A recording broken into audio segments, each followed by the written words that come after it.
Estamos no ar com Gente Negócios, mais uma noite com você para essa troca relevante, muito aprendizado, revelação de cases de sucesso. E o nosso assunto nesse período aí, período que nós acompanhamos de pré-eleição, eleição, com muitas dúvidas, muitas polêmicas envolvendo proteção de dados. Então, aí nós convidamos um advogado formado no Rio Grande do Sul, muito jovem, ele que é mestrando em Direito pelo IDP Brasília, certificado na legislação europeia de proteção de dados pela Associação Internacional de Profissionais de Privacidade e com treinamento profissional em proteção de dados pela Academia de Direito Europeu. Então, eu converso com o doutor Alisson Poça, que bate papo com a gente, acabou de lançar livro no Ceará, né, doutor Alisson?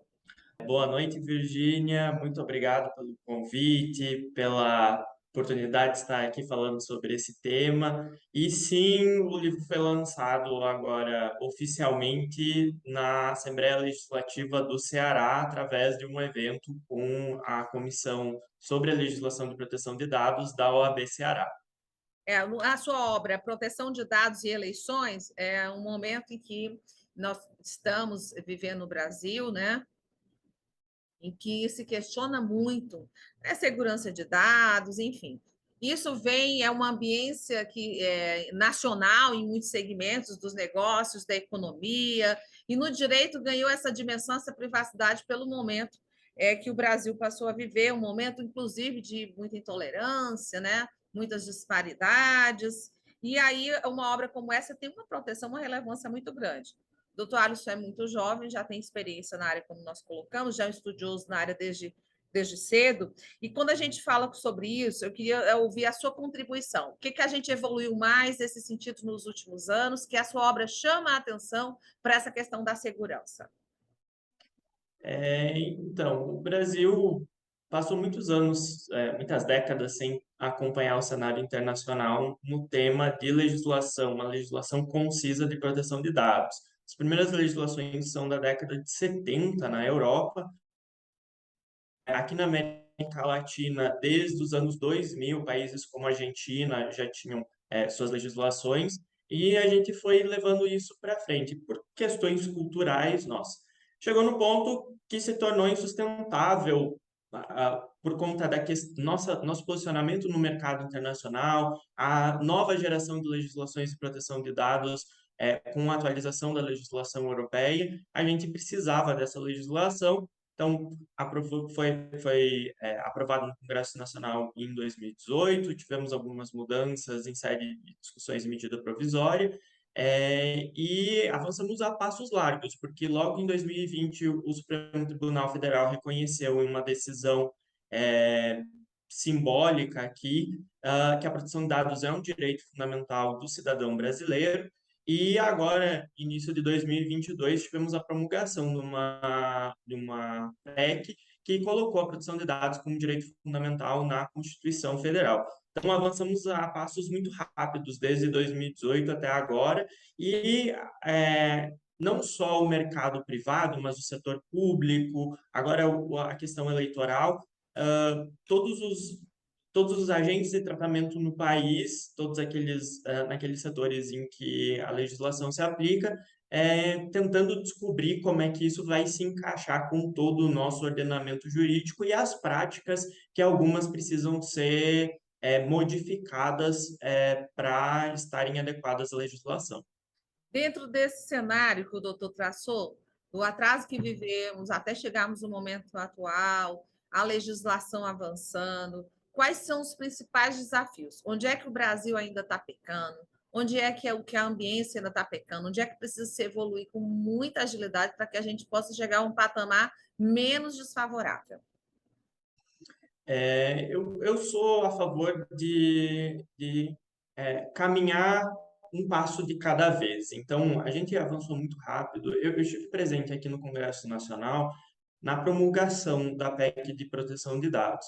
E, conversando com uma comitiva de ministros da União Europeia, eles estavam muito felizes de ver o Brasil caminhando dentro desses passos e tal. E uma das questões que eles apontaram que o Brasil agora deveria, então, focar é a atuação da nossa Autoridade Nacional de Proteção de Dados. A nossa autoridade, que é um órgão recém-criado, muito novo, ele é um órgão que precisa seguir as estruturas dos órgãos semelhantes nos outros países, então a maior parte dos países democráticos hoje possuem órgãos voltados para a fiscalização das aplicações de proteção de dados. O nosso é recém-criado, ainda está se estruturando, entendendo como ele vai funcionar, e a gente ele precisa ter independência e autonomia, ele precisa começar a levar algumas questões de fiscalização para o mercado brasileiro. A gente ainda tem muitas dúvidas. A questão eleitoral é uma área que o livro ele surgiu por conta de um guia da Autoridade Nacional com o Tribunal Superior Eleitoral, que foi um guia muito bem feito, mas ele deixou muitas dúvidas aí, principalmente na relação entre esses dois órgãos, agora na campanha que se passou. Provavelmente a gente vai ver, agora com o final das eleições, em que o TSE e os tribunais eleitorais vão ter tempo de se debruçar sobre os processos e as denúncias e campanhas irregulares, eles vão acabar, então, a gente vai ver como é que vai ser um pouco a relação entre o TSE e a ANPD. Quando a gente fala dos sites, quando a gente fala de fake news, quando a gente fala dos cookies, né, de tudo que a gente vê no dia a dia mesmo, nos sites de campanha, a gente levar em conta assim, esse conjunto de diferentes bases de dados que existem e essa falta de segurança jurídica, do ambiente jurídico, para a pessoa física em geral, tudo isso é para a população. Quando a gente fala disso, parece tão complexo, tão difícil de ser medido, tão difícil de haver uma segurança real. Nós sabemos que com os hackers e com toda essa sistemática que existe no mundo em evolução muito galopante, será que é possível chegar no mundo a um ambiente um pouco mais favorável de segurança para as pessoas, para os seres humanos, doutor? Então, no campo da segurança da informação, eu seguido vejo o pessoal falando que não é uma questão de se você vai ter uma base de dados invadida da sua empresa ou do seu órgão, enfim, é uma questão de quando. A maneira que essas legislações olham para isso é uma maneira de governança e medidas de mitigação para que diminua a possibilidade de acontecimento e, caso aconteça, que os danos não sejam tão grandes para aqueles afetados. Então, é uma legislação que ela não foca só na questão de vazamentos, mas ela foca muito numa questão de governança. Entender quais os dados estão sendo tratados, entender quais os riscos estão naquelas bases de dados, o que pode ser feito com aqueles dados que pode afetar os titulares, as pessoas, os cidadãos. É, no contexto eleitoral, tem toda uma questão que vem aí de um acontecimento de 2016, que foi a campanha presidencial nos Estados Unidos e a atuação da Cambridge Analytica, em que o acesso a bases de dados pela Cambridge Analytica do Facebook acabou levando ao que se chama na área eleitoral de microtargeting, que é fazer perfis dos eleitores através de coletas de dados, para então fazer propagandas extremamente direcionadas àqueles segmentos da vida social que mais impactam o eleitor, para então convencê-lo a votar no seu candidato, no candidato. E a Cambridge Analytica fez isso através de um acesso ilegal à base de dados do Facebook, gerou um problema mundial. A aprovação da LGPD veio um pouco com a preocupação do que aconteceu nos Estados Unidos, e isso tudo levou na questão eleitoral que a gente precisasse olhar, então, para como que as estratégias digitais de utilização de dados elas poderiam, então, adentrar na privacidade em um nível muito intrusivo. Então, aqui a gente não está falando só de vazamento, mas nessa questão. Eu tive a grande honra de o prefácio do meu livro ter sido feito pelo ministro-chefe da Casa Civil, o Dr. Ciro Nogueira, e no prefácio ele comenta esses novos desafios que a política está enfrentando na digitalização, nesse novo ambiente virtual das campanhas eleitorais. O TSE andou agora, final do ano, com a atualização da sua resolução de propagandas eleitorais, fez várias previsões em relação à legislação de proteção de dados, previsões que foram interessantes, que a gente já conseguiu trabalhar em algumas campanhas governo do estado, Senado, deputados federais, estaduais, e deu para ver assim que a legislação a resolução do TSE ela conseguiu acompanhar muitas questões, mas outras nós fomos surpreendidos com assim práticas que não tinha resposta na resolução, não tinha nada da NPD, então foi uma construção assim bem complicada de ser feita na prática. Quando se fala disso, é aí que você vai formando jurisprudência, as coisas vão evoluindo através Exato. dos cases, das práticas sociais e toda essa revolução que a gente viu. Então, talvez, não sei, o doutor Alisson, como especialista, a gente pode dizer que a eleição deste ano no Brasil ela é um caso de estudo mesmo, a partir dela vem muita revolução na legislação nos próximos anos. Eu imagino que sim, Virgínia. Eu recentemente li uma notícia que havia mais de 7.000 denúncias paradas no TSE por conta de propaganda irregular. Acredito que muitas delas acabem tratando sobre disparos em massa por aplicativos de mensagem, o que atrai automaticamente algumas questões da LGPD.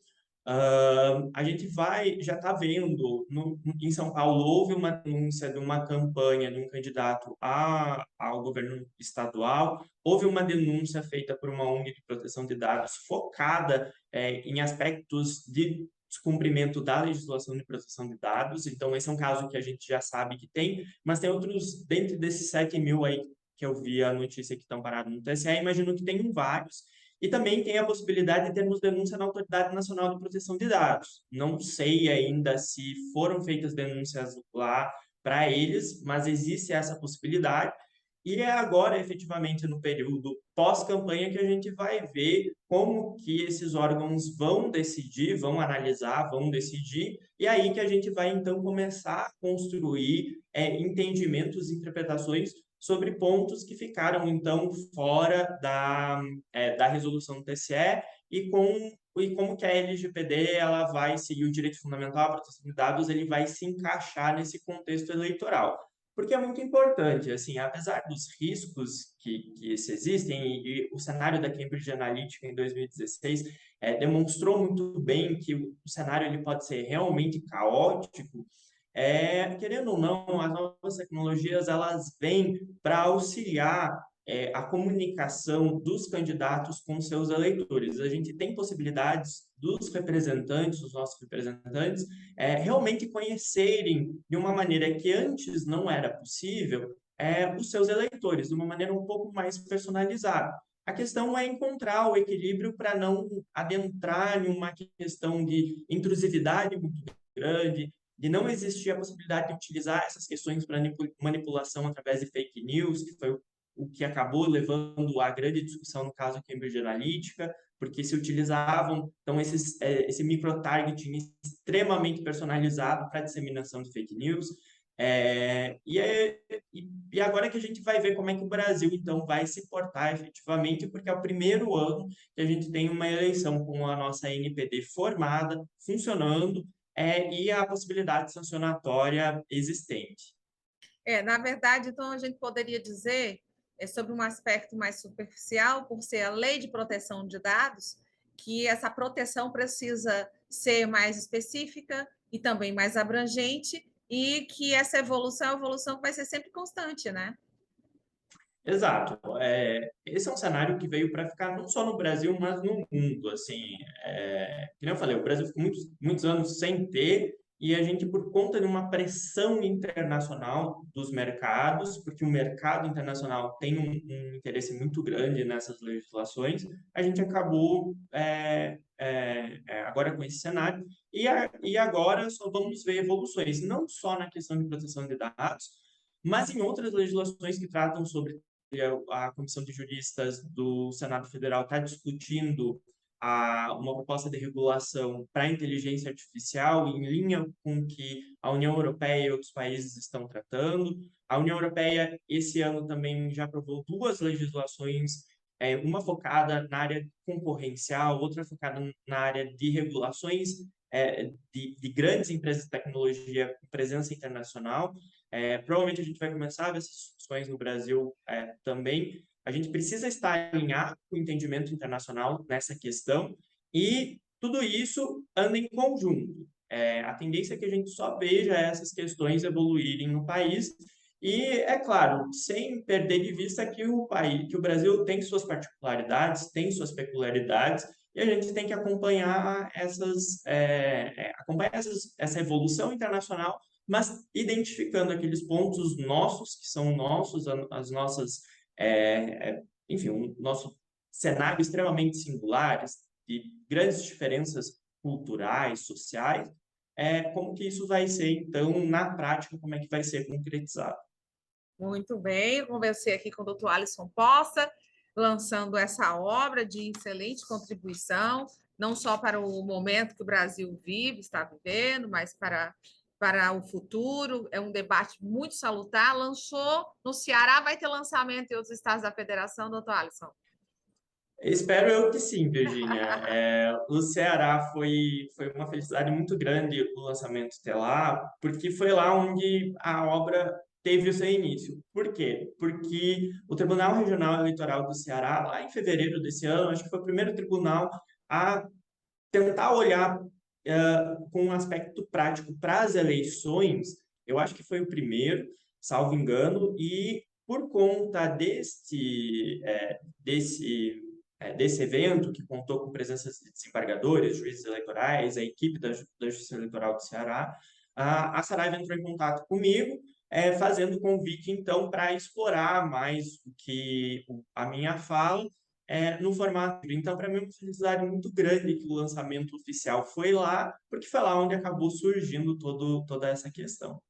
Mas espero que a gente consiga fazer o lançamento dos estados também. Muito bem, queria desejar sucesso, parabéns pela obra, doutor Alisson, e até a próxima oportunidade. Muito obrigado. É isso, gente, o negócio é por rápido intervalo comercial, não sai daí, já já a gente volta.